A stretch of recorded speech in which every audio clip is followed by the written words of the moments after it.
It's a lovely piece. And it's halfway, I mean, it's a European blade, European longsword, hand and a half. An echo of Oriental fittings, and it fits my hand really nicely. And this was made for me by Nick Musson's favourite swordsmith, a gentleman by the name of Mark Vickers, which I'm sure some of you are familiar with. And the question is, why this sword? Why? Because in the Silver Sabres Combat Academy, this is the template for the sabre. The LED sabre operates in the way that we teach it, in the manner of a traditional 15th, 16th century hand and a half European longsword. And it's a phenomenal tool. It's not quite the same as the other weapons that you might see.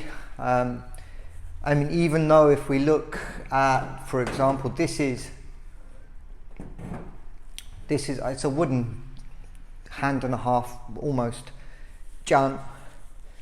And even though the dimensions seem very similar, the balance is completely different, the quality of the blade is completely different, and thus the application of the weapon is completely different. It's not like the European longsword, it's more like a very particular thrusting device.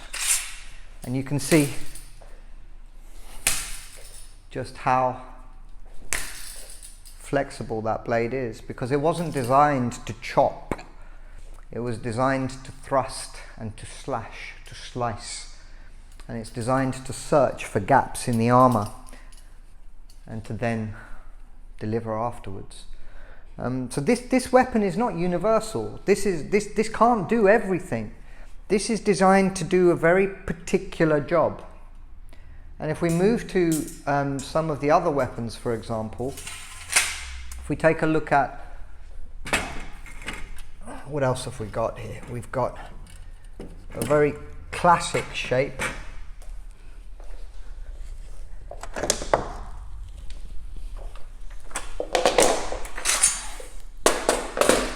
This is sometimes referred to as a broadsword, sometimes referred to as a sabre. In the language of the Tai Chi, we refer to this as the Dao. Yeah? It's a phenomenal piece of kit. It's single-edged, so the back edge is flat. It can be used against the body. It can be used as a defensive tool as much as it's used as an offensive weapon. And again, this can be used to slice with, but the critical thing is this weapon can also be used to chop with.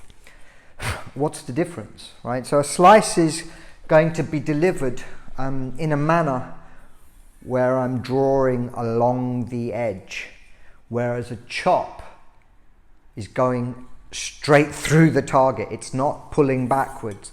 And visibly, the way you can determine these is that a slice will normally have a considerable angle at the wrist between the blade and the forearm. So the action from the shoulder is going to draw the blade along the edge, whereas a chop is almost going to be, it's a light curve, but it's almost straight on the point of contact. It's essentially delivering a blow very similar to the way that an axe will chop wood. So how are we going to separate these up? Why do we pick this? The longsword can chop, the longsword can slice. It doesn't care. It's literally the most versatile sword the world has pretty much ever seen. I can use it to deliver a full length chop, but I can also use it to deliver these slices with as well. And the equally effective, it's quite happy to do that. And note again, it has two edges. So from a particular perspective, we call a blade with two edges a sword, and a blade with one edge, such as a Yang style saber or a Dao, are knives. A knife has one edge, a sword has two. So it's a very big knife, right? You call that a knife. But what else? The longsword is double-edged. So again, you have false edge cuts as well. You don't need to invert the facing to deliver a cut back from whence you came. So if I can cut down, I can just reverse that immediately. And this is important. This is important. If you deliver a cut and you see that you've left a gap and you failed to connect, that can function defensively as a beat. And again, you'll see this in the Dao teachings, you'll see this in the Jan teachings, and indeed you'll see this in the spear teachings as well. So we're quite happy with the false edge rising. What else have we got?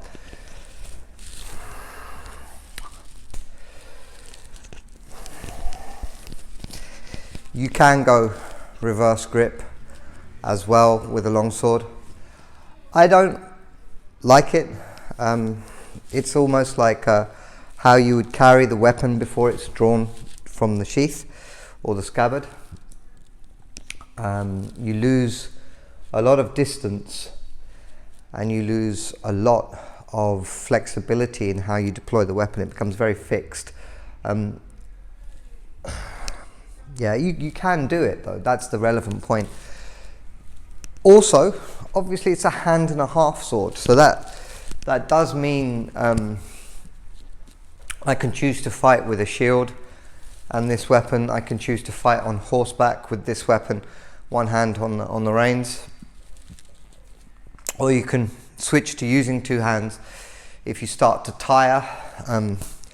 It's one of the reasons I don't actually like hilts without the option for the second hand on them, is because if you fight for more than 5-10 minutes, my arm just gets tired from that persistent engagement, and I need to bring the second hand onto that blade, whereas I might not have started the engagement that way, so that I can retain a certain capacity for control and acceleration, because two arms are better than one, right?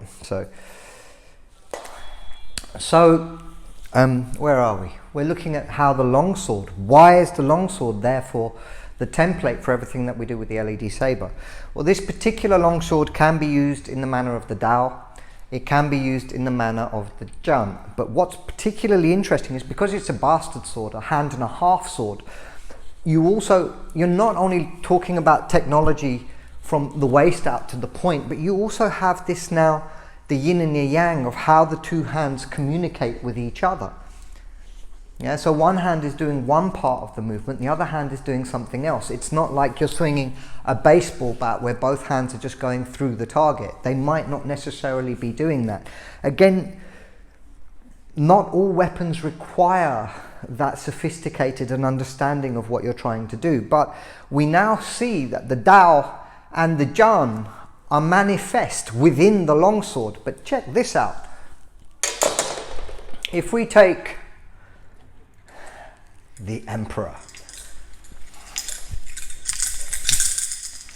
all of this,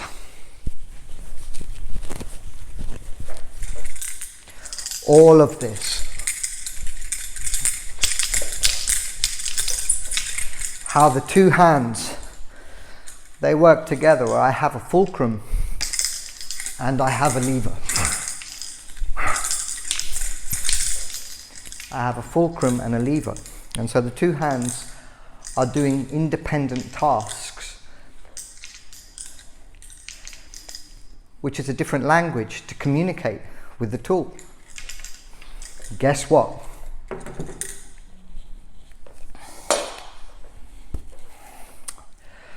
With the spear, it's normally left fulcrum, right is the driver.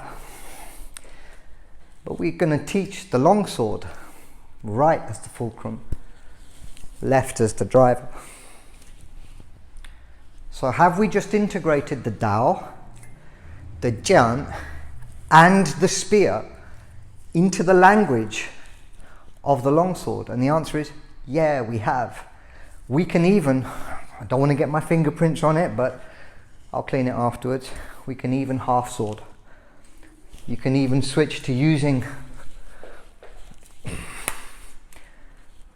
It's not a straight cross, so it's not ideal, but this is also used for hooking, or indeed, if this was spiky, you could use that as a hammer. And this was designed to be used in all of these manners because it's not your primary weapon. Your primary weapon would have been your polearm, your spear, your halberd. And it's only when everything's gone horribly wrong that you would be required to fall back on your longsword. So if everything's gone wrong, the chances are your plan has failed. And your longsword has to be able to do everything.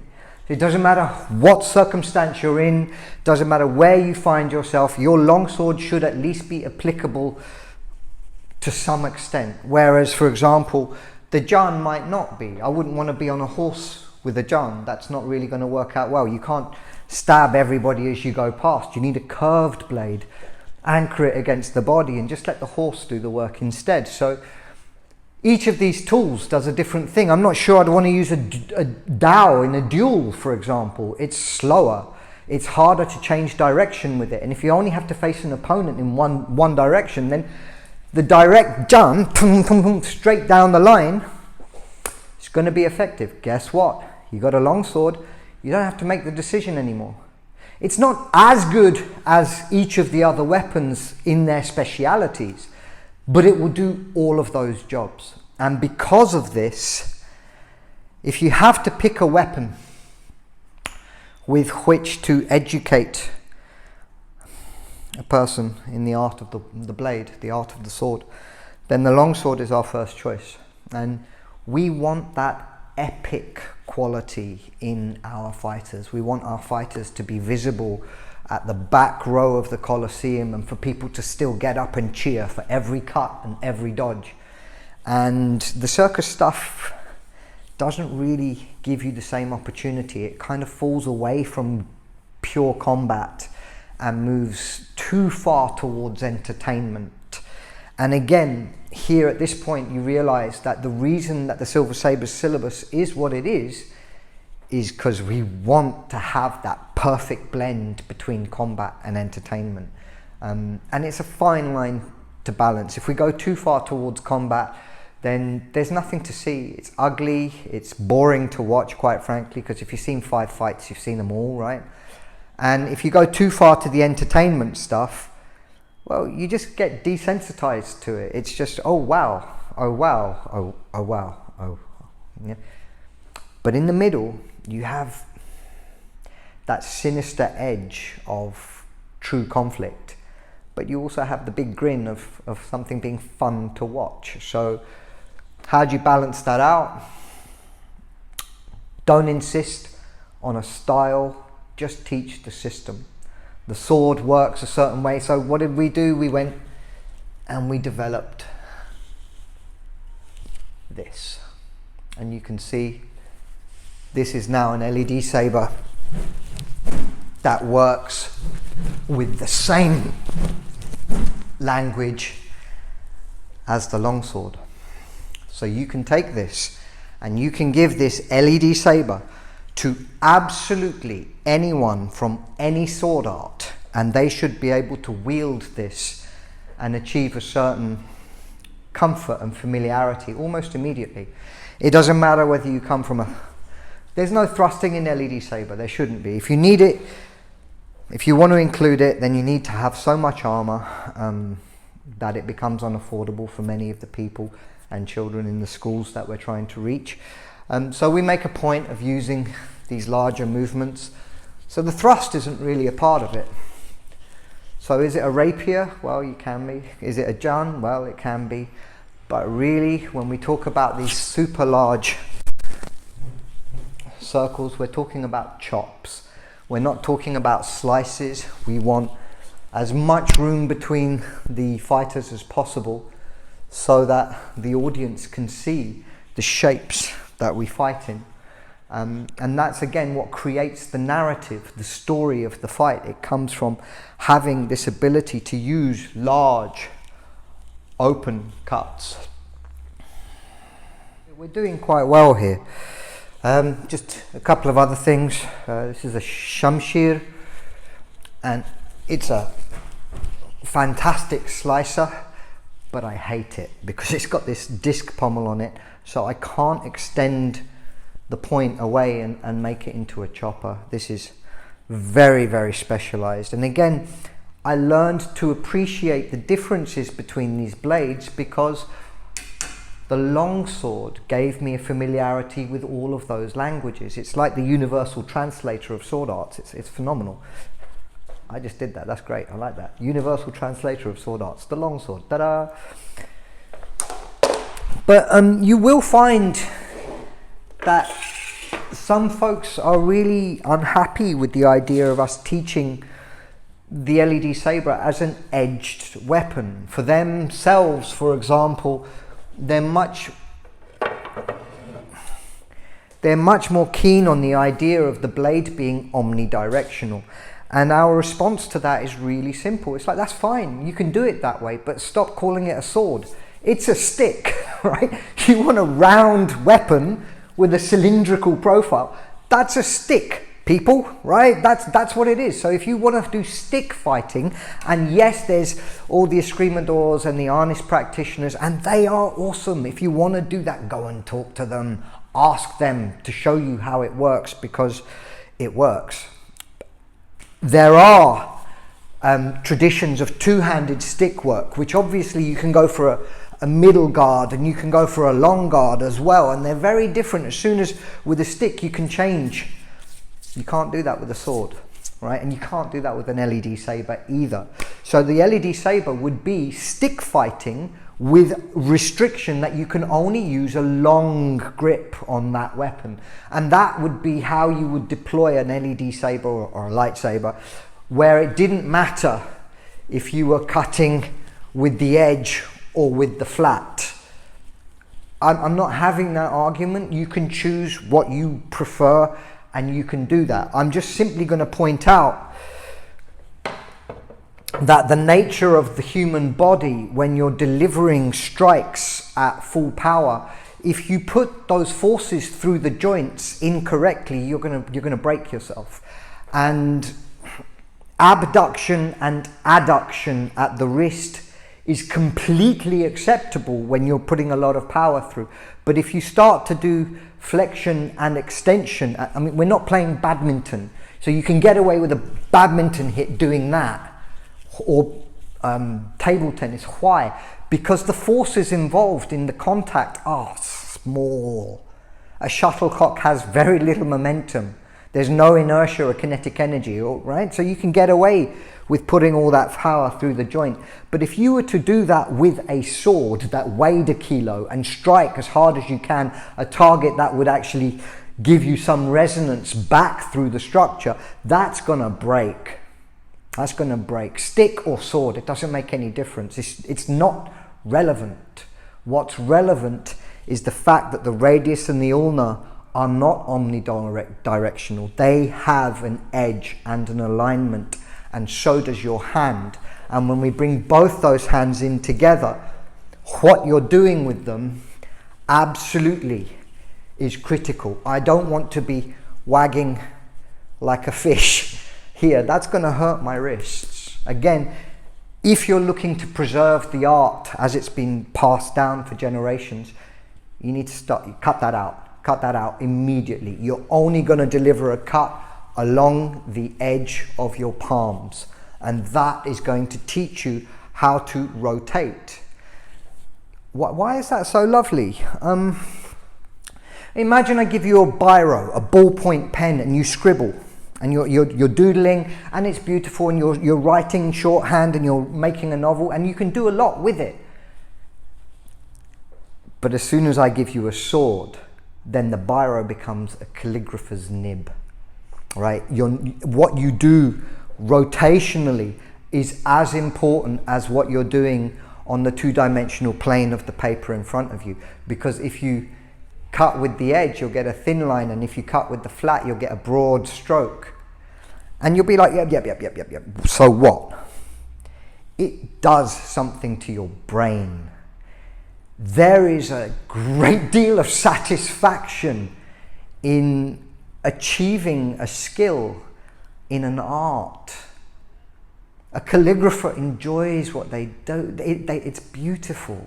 And it's the same when you use a sword and you get the edge to line up. And if you're using a steel blade, you will hear it whistle as it goes through the air. And if you get it wrong, it goes and you know it talks to you.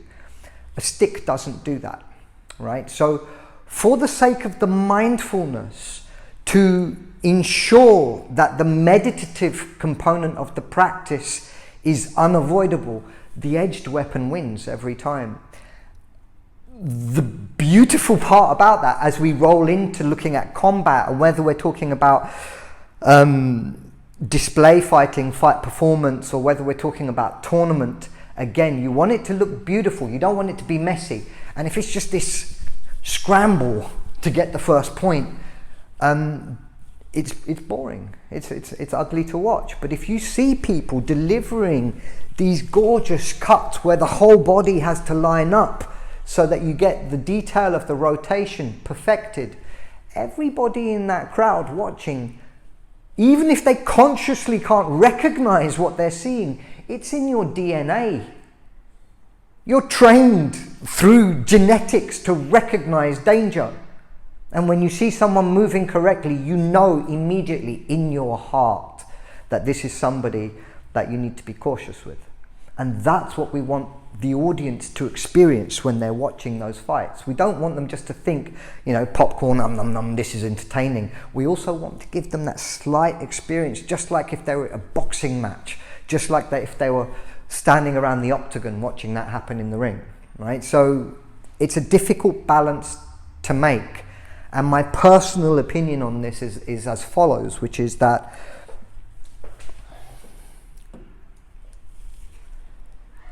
this is something really special. This is something beautiful, and we've not been able to do this on planet Earth before. So if we simply go and recreate HEMA or fencing or stick fighting, if we just copy and paste from something that's already existed, are we really taking advantage of what we have? Or are we just taking an easy path?